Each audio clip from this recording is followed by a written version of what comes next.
কারণ আল্লাহর প্রিয় বান্দারা যদি আমাদের মাঝে না থাকতেন, ওলি আল্লাহরা যদি আমাদের ভিতর না থাকতেন, আমাদের কাছে না থাকতেন, আমরা কবেই তো ধ্বংস হয়ে যেতাম। আল্লাহ ওনাদের কারণে তো আমাদেরকে বাঁচিয়ে রেখেছেন। বড় করে বলেন সুবহানাল্লাহ। এই জন্য ওলি আল্লাহদের পথে পথে জীবন যাপন করতে হবে। তারা কি বলে সেটা লক্ষ্য করতে হবে। এরপরে বলতেন لغضب علينا الرحمن وخسف بنا المكان وأحرقنا بالنيران। বলি আল্লাহরা আছেন বলে আমরা বেঁচে আছি, না হলে কবে আল্লাহ আমাদের বাড়িঘরের মধ্যে অগ্নি ধরে যেত, কবে আমরা ধ্বংস হয়ে যেতাম, আল্লাহ আমাদের উপর নারাজ হয়ে যেত। আল্লাহ বলছে তারপরে তোমাদেরকে আমি কি দিয়েছি?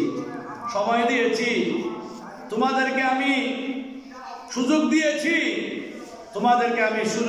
তোমরা সেই সুযোগ গ্রহণ করে তোমরা ভালো কাজের দিকে অগ্রসর হও। বড় করে বলুন সুবহানাল্লাহ।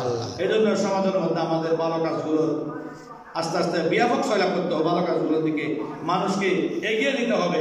ছেলে মেয়েদেরকে আরবি পড়ালেখার প্রতি উদ্বুদ্ধ করতে হবে।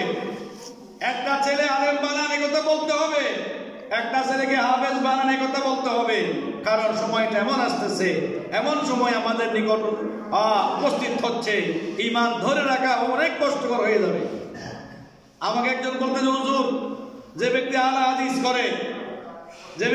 হাদিস করে ওই ব্যক্তির কাউকে গালি দিচ্ছে না, সুদ খাচ্ছে না, ঘুষ খাচ্ছে না, সে তো আল্লাহকে ডাকতেছে, এখন আপনি কেন তাকে ঘৃণা করবেন?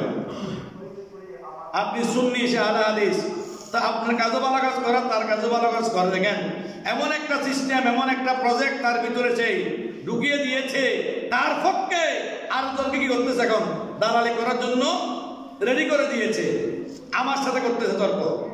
তাই বললাম ঠিক আছে, আপনি তাকে নিয়ে আমাকে নিয়ে বসেন, সেই যে ইবাদত করতেছে সেটা কতটুকু সঠিক হচ্ছে। কারণ তার ভিতরে নবীর প্রতি গুস্তাখি থাকবে, বেয়াদবি থাকবে। ঈদে মিলাদুন নবীকে যে ব্যক্তি হারাম বলবে,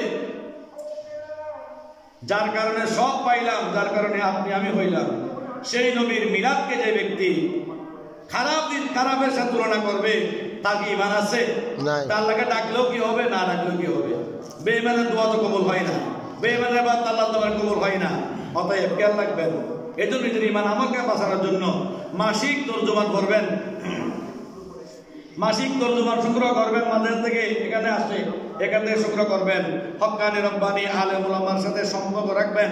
কোনো জটিল মাসালার মধ্যে পড়ে গেলে আল্লাহর হক্কানি রব্বানি আলেম উলামা আছেন, ওলিরা আছেন, ওনাদের শরণাপন্ন হবে। দেখবেন আপনার মাসালা সঠিক জবাব আপনি পেয়ে যাবেন। বড় করে বলুন সুবহানাল্লাহ। আল্লাহ আমাদের প্রত্যেককে বোঝার তৌফিক দিন, সকলে বলে আমিন। ওয়া আখিরু দাওয়ানা আনিল হামদুলিল্লাহি রাব্বিল আলামিন। আসসালামু আলাইকুম ওয়া রাহমাতুল্লাহ। রজব মাসের চাঁদ উঠলে, যেদিন চাঁদ উঠবে ওই পয়লা রজব রোজা রাখা, এটা বছরের যে 5টি রজনী আল্লাহ রাব্বুল আলামিন আমাদেরকে দিয়েছেন, ওগুলোর মধ্যে মাহে রজবের প্রথম রজনীও উত্তম একটি রজনী।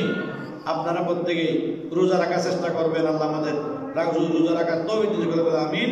আসসালামু আলাইকুম ওয়া রাহমাতুল্লাহ।